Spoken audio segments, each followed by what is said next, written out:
Okay, so we are done with collecting all of the science we can from Minmus.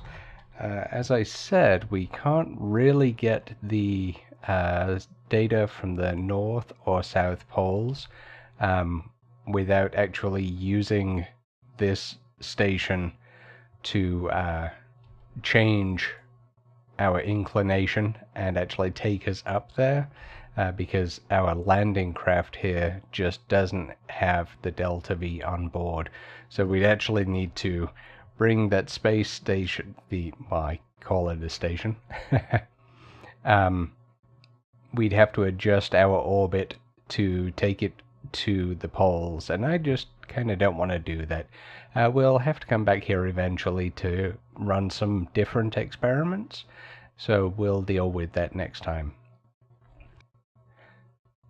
So for now, we are done with our Minmus trip. It has been quite lucrative. It's been a fun journey. One thing that I guess I should admit to. Let's turn this guy around. You may be noticing a missing leg from the lander. And if you go back and look at the video I just took of my last 2 trips, indeed it was missing, and I've been landing on the engines. Not ideal, but next time we come to this station, we can probably bring a spare leg and attach it. Run some repairs. For now, we're done. So let's take our science and go home. If I can grab it. Come on, Bob. Let's take that data. And jump on. Store our experiments. Looks like there are some that we can't store. Okay, I think those were duplicates probably. So 67 experiments we have. I'm pretty happy with that. That's probably going to be quite a lot of science once we get back. So I think we're ready to depart. So let's decouple this guy and watch as we separate from the station. That's actually the wrong one. There we go. And just to make sure that we don't run into this thing, just change our inclination a little bit. And get out of his way. Okay, so we're going to run the same escape as we do from the moon. As always, we estimate our departure and just drag it out a little bit, and that's 3 million. Let's see. And we can probably get that down just by, again, using that trick of just rotating the node a little bit. There we go, that's got us crashing into the planet. So let's warp to our maneuver, and we will start our journey back.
And there we are. We're down. Now for the moment of truth. Recover vessel. Let's see what we got. Ooh boy. 4,400 science. I think that might be enough to tide us over for a while. Let's see, did Bob get... Okay, Bob got his advancement to level 2, so I believe that lets him aim at maneuver nodes now. So he is our star pilot. We're going to have to train Val up to make sure that she is on top of her game as well. So that's that mission. We actually got some funds for that as well. So time to go mission hunting and see what's up next for us. Okay, so I did find a mission. I decided we're going to go to Duna. Now I'm recording this audio after the fact. I kind of spaced on recording some of it, and then I figured since this is going to be a big mission, it might be a good idea to just do the voice afterwards. So as you can see, we're launching a fairly large vehicle right here. Way more than would be necessary just to fly our kerbals to Duna and back. We've actually taken a little bit more, so you've just seen the second stage come off there, and there goes the fairings. Revealing our the rest of our vehicle.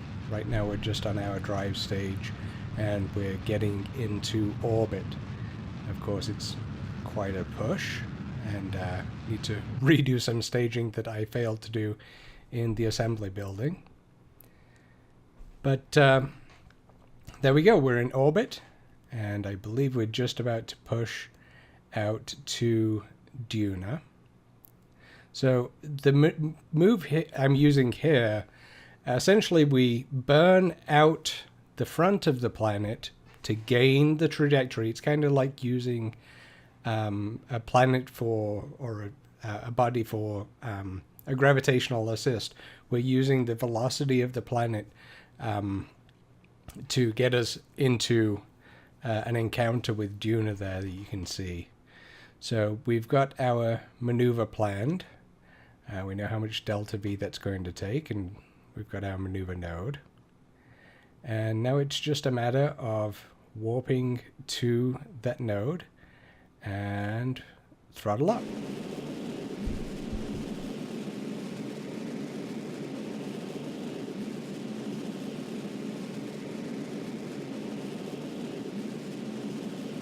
So there we go. It's quite a burn. Of course, we've got a lot of velocity that we need to make up to fling us out to that wider orbit of Duna from Kerbin's smaller orbit. So we're speeding up, and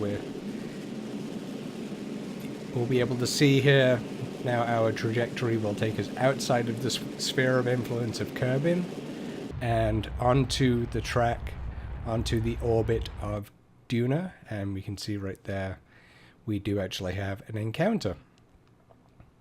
So I've set a maneuver node halfway between where we're at now and where we'll hit Duna, just to make some small adjustments. As you can see, they're very small adjustments, on the order of a couple of delta V, just to get us the encounter that we want. So we want to be at a fairly low altitude, and we want to have a low inclination.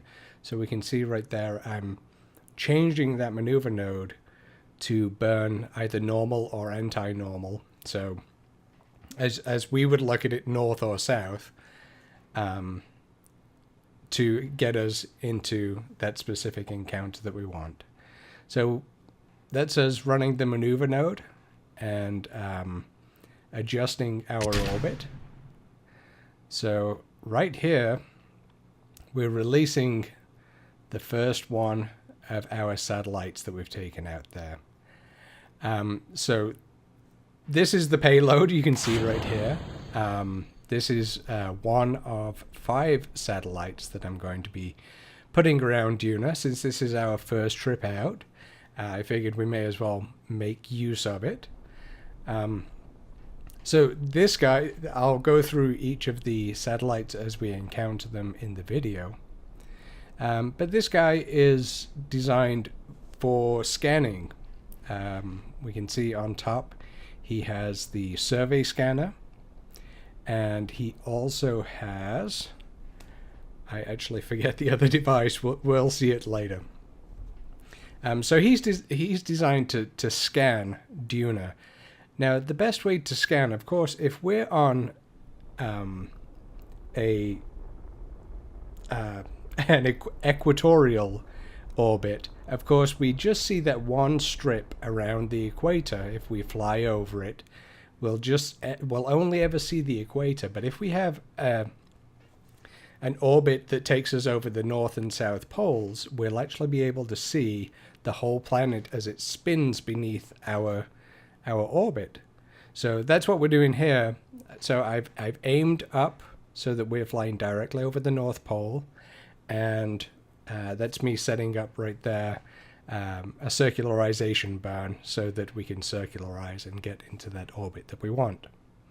Next up is our main station. We're going to take this part down to a fairly low orbit around Duna to begin staging our other satellites that are attached. So right now I overshot things a little bit, and that's me using RCS actually to just nudge our orbit a little bit. So here we go. We've got our circularization burn to come up with here. So what I've done here, I didn't want to put the rest of this stage, which actually has a fair amount of fuel left in it, in orbit. I don't want to clutter Duna, and it didn't feel right to make it crash into the planet either. So I've actually staged that right there, and he's going to fly off into interplanetary space and never hit anything. So we have a good clean Duna, and right now we're circularizing our orbit around there. That takes a little while due to the engine that I'm using right here is a nuclear engine.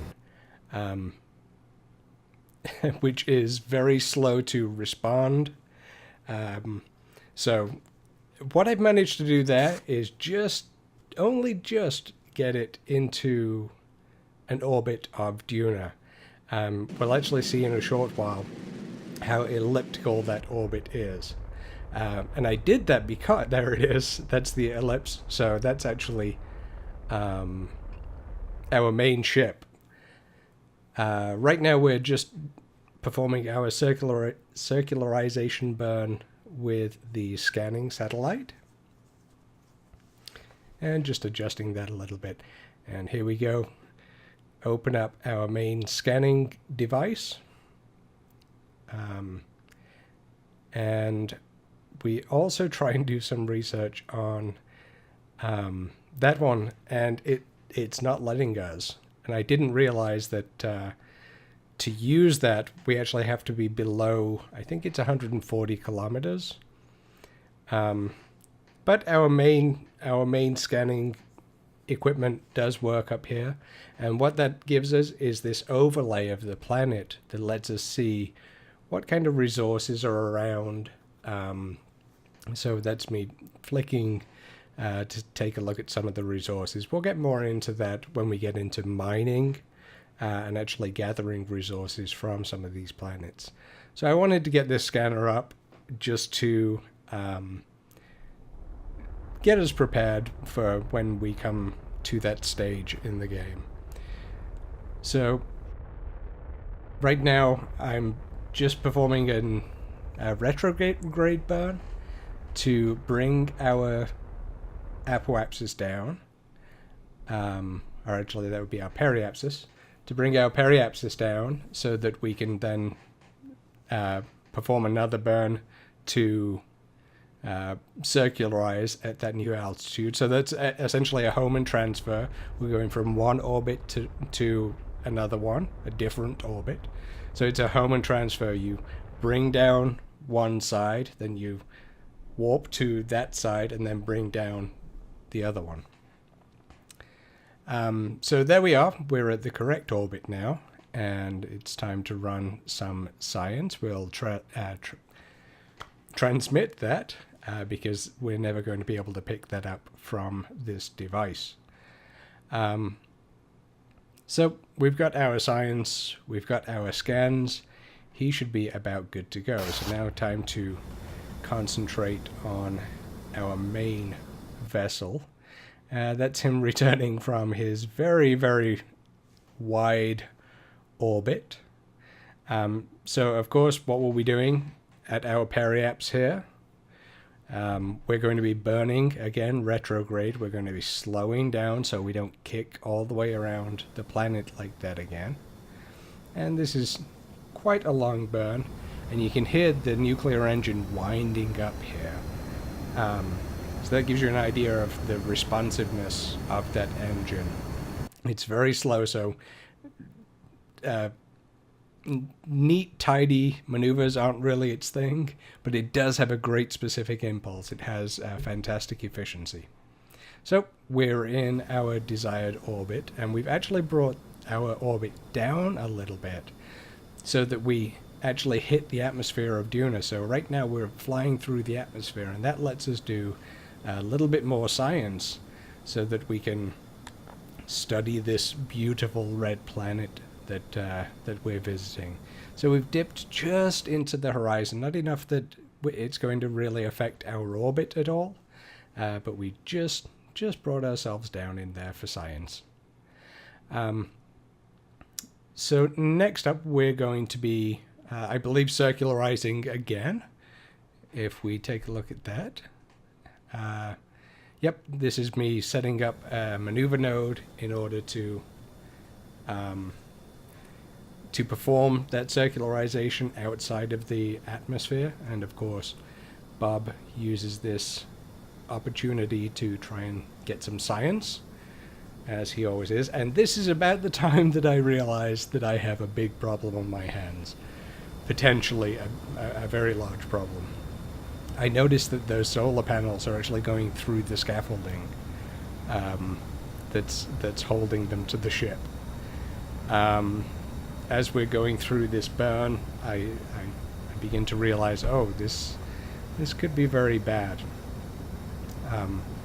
So you can see our periapsis rising there to, I think it's 70k that we end up hitting, just to make sure that we don't hit that atmosphere and it doesn't play with our orbit anymore. So it is time to release the hounds. Now, these guys are actually... Oh, I missed a bit. So we're fixing our inclination right now so that we don't have to do that with every single one of our other satellites. So all we're doing right here is pointing north. So we're heading down right now. So we're pointing to the north of the planet, and we're just burning, and you can see the orbit line there is gradually becoming horizontal as we're pushing our craft to obviously not swing as far south. And we get that within a pretty decent tolerance right there. So our orbit is good to go. We're all taken care of there. And now it's time to see what happens when we release this. And yep, bits exploding. So no solar panels. Now, I got really, really lucky with this because I actually came to find out that the tiny little nuclear thrusters that I have on these guys actually produces power. So I didn't need the solar panels in the end anyway. So these guys are actually powered by the nuclear thrusters. So we can see right there, I'm pushing out to a height of 350 kilometers. That's to make sure that we have as much coverage as possible. And I didn't go through it. What these guys are actually for is communications, because we need to be able to communicate with any satellites that are around this planet. Anything that we send that's unmanned has to have communications. So each of these is a communication satellite. We'll be using 3 of them in a triangular pattern of orbit around the planet in order to make sure that there's always coverage. There's always going to be a way to communicate back with Kerbin. So they've got really strong antennas on them that allow that communication. So we've got our first one is pushed out, our second one is being pushed out right there, and now our third satellite is going to be pushing into position. Now, I kind of messed this up a little bit. The timing wasn't correct on them, so we'll go through that in a second. That was the third one pushing out into his orbit, so now we have that kind of cool flower petal looking thing. Now we're going to be, again, another Hohmann transfer. We're going to be pushing out into this guy's final orbit. So he's circularizing at this new altitude, the final step of that Hohmann transfer process. This guy, he's going to do exactly the same thing, and this is where we start running into some of those timing issues that we'll see, because I didn't put him in the right spot. And you can kind of see that they're certainly nowhere close enough to be or far enough apart to cover the whole planet. So I actually brought his apoapsis down a little bit, and this is just me kind of making sure that they're all somewhat in the correct positions, and what we end up with is fairly decent. I think we've got 99% coverage. So you can see right there the 3 satellites in a triangular shape that will cover the whole planet. So no matter where you are on that surface, you'll always have a satellite somewhere overhead. So that's those guys taken care of. That's the first or second part of the mission taken care of. So second, I guess. So this one is actually a lander. Of course, we're visiting Duna. We have to get something on the ground. So this is our attempt at that. So I've just released him from the main vehicle. And yeah, just a simple little burn to take him suborbital. And then we'll time warp out to when he hits that atmosphere. So I'm just burning off as much fuel as possible right there. I really did want him to land, so I didn't mess too much with the staging, but I realized quickly that I'm still going to have an awful lot. So right there, I've turned it on its side so that not as much air will hit the solar panels, and hope that that will reduce drag a little bit to make sure that they don't get hurt. So there we go. Very successful. Very successful. I can just smell the success, the sweet, sweet smell of success as we come down. I can almost taste just the sheer amount of success because we've managed to get through the atmosphere. We've gotten down very safely. Our solar panels are intact, and yep, there he goes. And yeah, I know. It just at the last second there, just at the last second. So I've realized that we can still do our science, but I did attempt to rock it out. I tried a few things to try and get him righted, turn him into a little ball shape as much as possible, and just rock him back and forth. And yeah, I tried for quite some time. But I did realize that we can do we can do our we can still do our science. So I quietly resigned myself. So that's all of our science.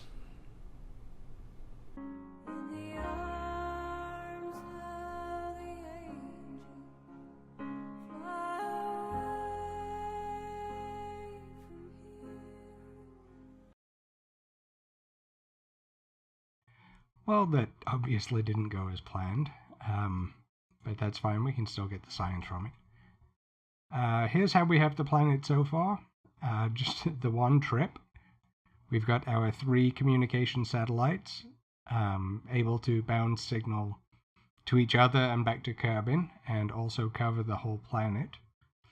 We also have this guy in, oh, yep, it is him, in the polar orbit of Duna in order to scan that whole planet. So as the planet rotates beneath him, he will be able to scan each line, and then the planet will move a little bit, then he'll scan that line again. So it's not absolutely necessary for the science in this game, for this part, but for realism's sake, that's how we're going to do it. We can see that he's using those relay satellites. So all that's left now is for us to bring our guys home, Bob, Bill, and Jeb, because they are still in orbit. So what we're going to do is wait for the correct phase angle. Now, phase angles, it's just a little bit different going between planets and, for instance, going to the moon. What we have to do is make sure that we're at the correct phase angle. That is the angle at which, when we depart, we're going to come around, and preferably, this will take the absolute least delta V, so preferably, we always want to encounter our target planet exactly on the other side of the sun. So we would be aiming for this spot right here. So we'd take off from Duna, and of course, we'd follow about this trajectory. And so we'd want to hit Kerbin right here. Now, of course, if we left right now, by the time we hit here, Kerbin is going to have traveled, I don't know, maybe to here. So he'll way have overshot it. So we would be just in the middle of space. So what we're going to do is wait until Kerbin is around here, and then by the time when we leave, of course we're going to be moving at the same time here. And I'm going to set that process going.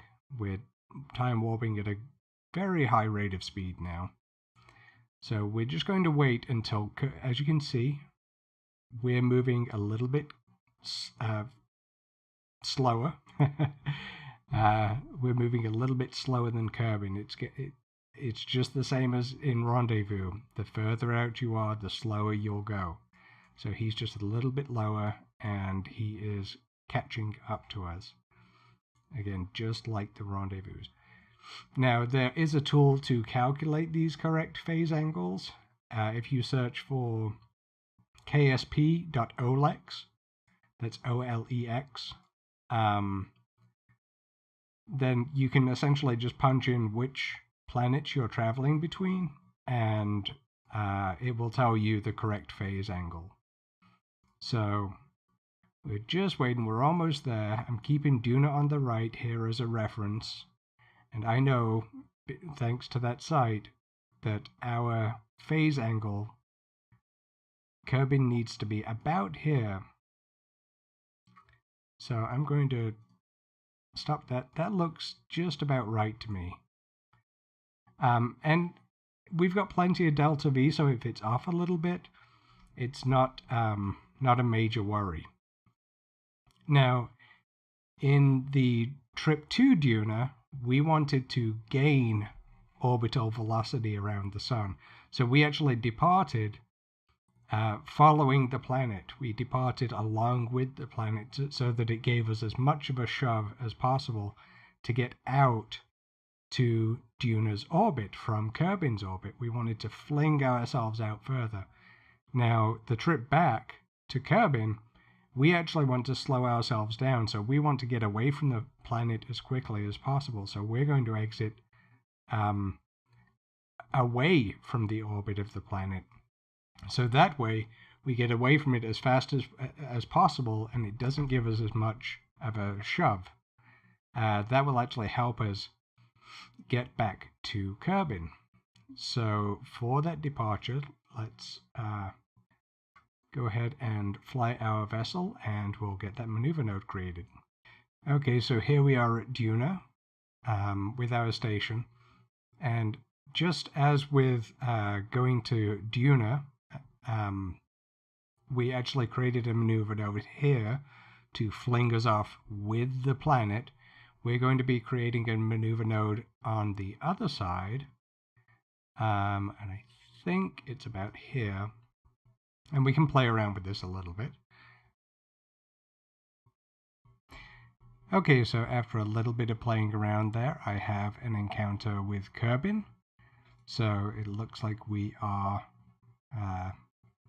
we're good to go. Now our ejection angle isn't all that great, but we have the delta V to spare. We got 925 meters per second, and it's only going to take 730.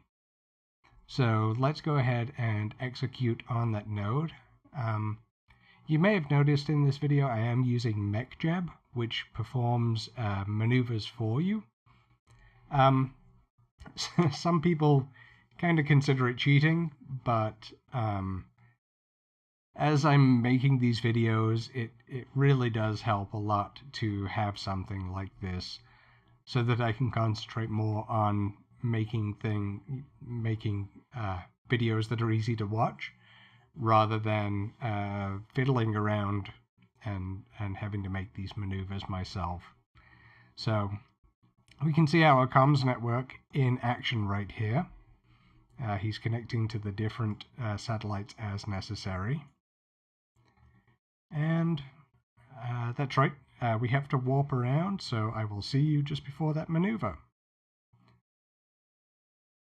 Okay, and here we go, just about to begin our burn.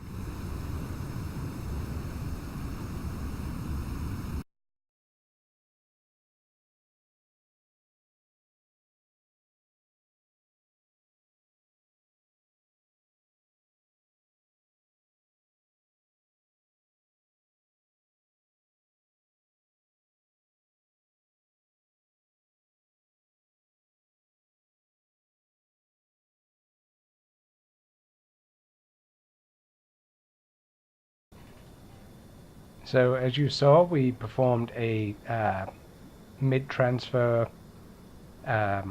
adjustment. We are still coming in a little bit low, so I'm just going to push this up to about 35 kilometers, and I overshot because of this this nuclear engine. Oh, this is going to be fun. So that's a problem that's kind of plagued this whole mission, is if you give that nuclear engine just a little bit of juice, it takes a moment to throttle up, and then it takes a moment for it to throttle back down once you cut that as well. So you really have to take things very slowly. And so I just hit it for a second there, and it's still going. So I want to bring this down to about the usual 35 kilometers. And we should be able to get it close to that. So I'm just giving it a little nudge at a time, and that's probably going to be plenty. 44, 43, wherever this takes us is probably where we're going to want to be. Maybe we can go one more nudge. That's all I'm going. That's all I'm doing. That's all I'm doing. Because I really don't want to go too deep.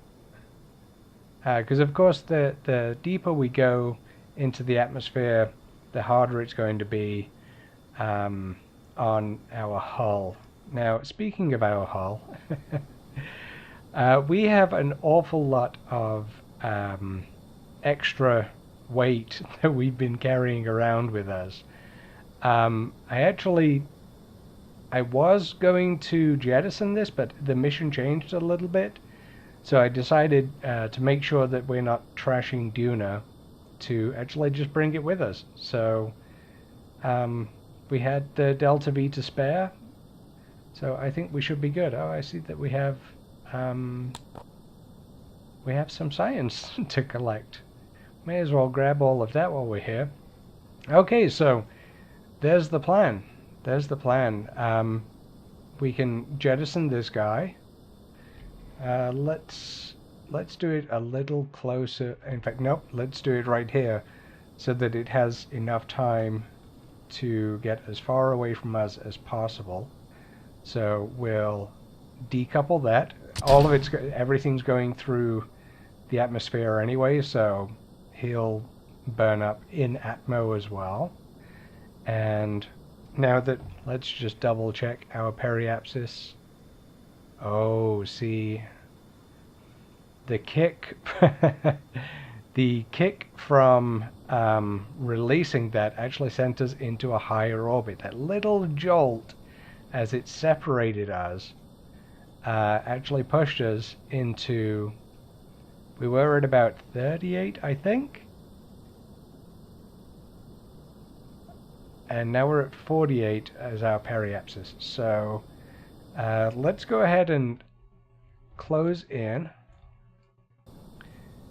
So I'm just going to plan on burning east, so closer to the planet, in order to bring that periapsis down. So I'll just give it a nudge. I say a nudge. Oh, is that going to be too much? That's fine. So we'll just bring that down. I'm happy enough with wherever this lands. So we'll accelerate towards the planet again. And okay, it is time. Let us decouple. And as we hit the atmosphere, we'll make sure that we point retrograde. Oh, oh my. Not sure what caused that. Some strange orbital mechanics, I'm sure. But here we go. Flying towards the planet. Looks like we need an EVA report. But I am not doing an EVA report while we're just about to land our first interplanetary mission back on Kerbin. So let's accelerate until we hit atmosphere. There we go. And oh, we are coming in very hot. And that was a bit of a mistake. As you can see, we're pretty much flying directly into the planet, and that was not intended. Do we have time to slow down? Oh my goodness. Alright, let's fire our drogue chutes. That was not intended whatsoever. And that was quite scary, in fact. Okay, we've got all of our chutes fired. Oh, we get another one here. I will see you guys on the ground. Or as I should say, in the seat. So here we are. We got all 3 kerbals back safe. Let's recover the vessel. And there we go. 2097 science. 2097 science for that. So not too bad. Not too bad at all. That gave so much experience to all of our guys. They all advanced to level 3. So that's wonderful. That gives them all new abilities, which we'll put to use. Yeah, looks like we are good to go. So thanks for joining me. I know it's been a long episode, but that was a big a number of missions all tied into one. So I'll see you again next time.